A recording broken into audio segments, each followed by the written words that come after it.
অবশ্যই সে বিপদে আছে। অন্যদিকে দেখা যায় ইরিনার বাবা জ্যাক আর ইরিনা দুজনকেই অজ্ঞান করে দিয়ে কিছু একটার প্রস্তুতি নিচ্ছে। ঠিক তখনই মিয়াও উড়ে এসে সেখানে হাজির হয়। তখন ইরিনার বাবা তাকিয়ে বলে, ওহ, তাহলে তুমিই সেই মিয়াও। মিয়াও তখন রেগে বলে, আমি থাকতে তুমি জ্যাক এর কোনো ক্ষতি করতে পারবে না। ইরিনার বাবা হেসে বলে, তুমি কে রে, একটা ছোট মেয়ে আর কথা বলছো এভাবে? তখন হঠাৎ মিস্টার জাও আর তার ছোট ছেলে চ্যাং ঘটনাস্থলে এসে হাজির হয়। মিস্টার জাও চিৎকার করে বলে, বাবা আপনি এটা কি করছেন? তারা দেখতে পায় সেখানে এক ধরনের ম্যাজিক্যাল প্রতিরোধ বলয় তৈরি করা হয়েছে, যার ভেতরে জ্যাক আর ইরিনা আটকা পড়েছে, তারা সেখানে ঢুকতে পারছে না। তখন মিস্টার জাও জিজ্ঞেস করে, আপনি আমার ছেলের সঙ্গে কি করেছেন? ইরিনার বাবা হেসে বলে, এখনো কিছু করিনি, কিন্তু অবশ্যই করব।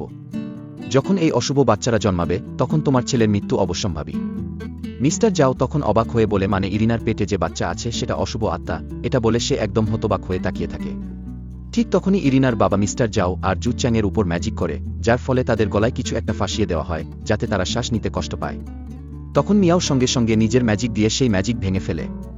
তখন ইরিনার বাবা মিয়াও এর উপর আক্রমণ করে। মিস্টার জাও তখন সামনে এসে দাঁড়ায় আর বলে, যতক্ষণ আমি বেঁচে আছি আমার মেয়েকে তুমি কিছু করতে পারবে না। তখন মিয়াও তার বাবাকে বলে, বাবা আমি আপনাকে প্রোটেক্ট করব, আপনি আমার জন্য চিন্তা করবেন না।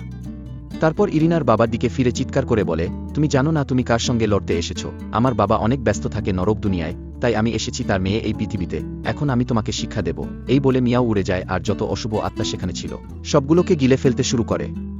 সম্পূর্ণ ড্রামার এক্সপ্লেইন দেখতে চ্যানেলের বায়োতে ইউটিউবের লিংক দেয়া আছে।